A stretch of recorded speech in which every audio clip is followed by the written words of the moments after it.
today we will learn how to add and subtract decimals. So our learning target is we will add and subtract decimals using arithmetic and real-world problems.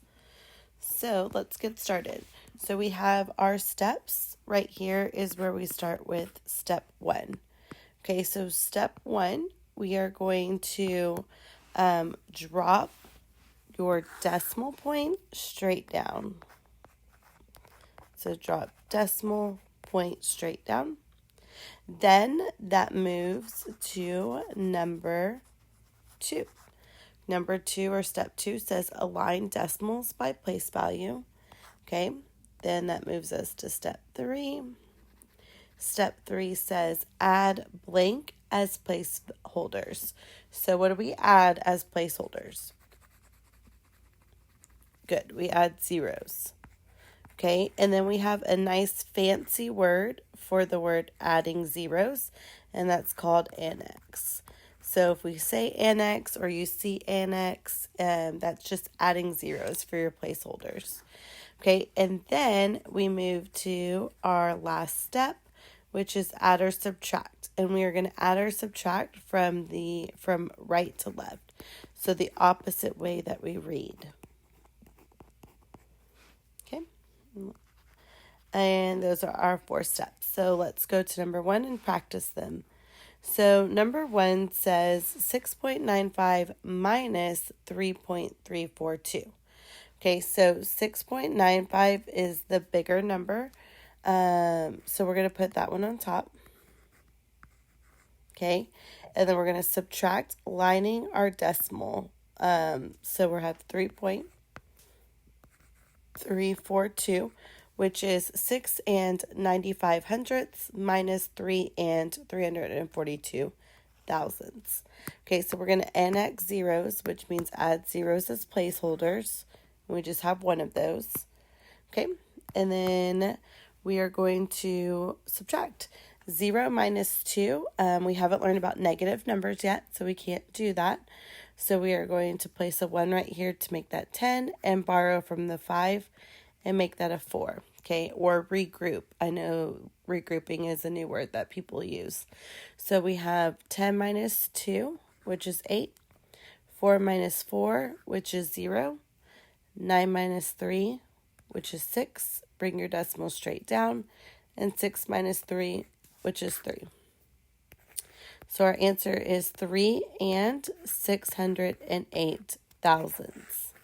Okay, so the decimal place value is the word and, just in case we forgot that. And then this right here is the thousandths place value.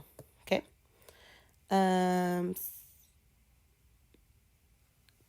Continuing to the next problem. So here is another subtraction problem. So we have 11 and 48 hundredths minus 8 and 5 hundredths. Okay, so if we subtract 8 minus 5, which is 3, 4 minus 0, which is 4, bring your decimal straight down, and 11 minus 8, which is 3. Okay, so remember we have the word and, so our answer is 3 and 43 hundredths.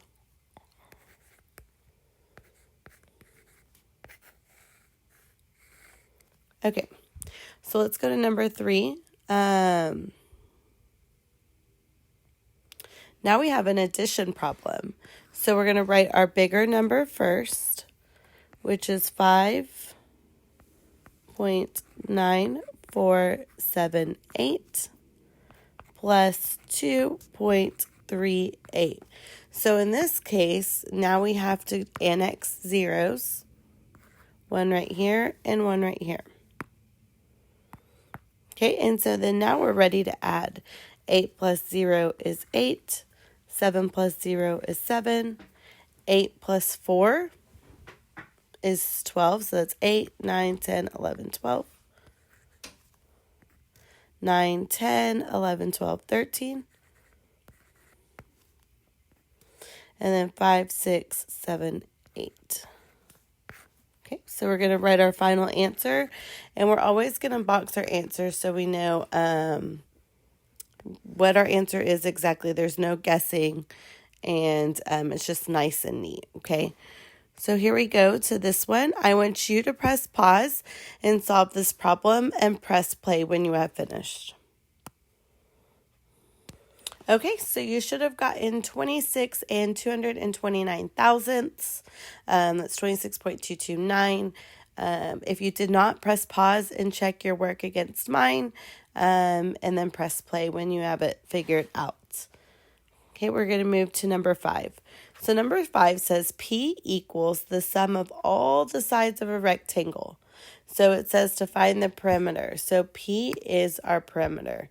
And that's adding up all the sides. So if we remember, this side is equal to this side, and this side is equal to this side. So that means that this is 4 and 27 hundredths, and this is 8 and 9 tenths. So we're going to line up our we're going to line up our decimals and adding all 4 numbers together. Okay. We have 2 place values where we're going to annex our zeros. Okay. And then we can add our numbers together. So we have 7 plus 7, which is 14. So we place our 4 right there and then place our 1 up here for 14. 9 plus 9 is 18. 19, 20, 21, 22, 23. Our 3 right here and our 2 up here. Bringing your decimal straight down. 8 plus 8 is 16.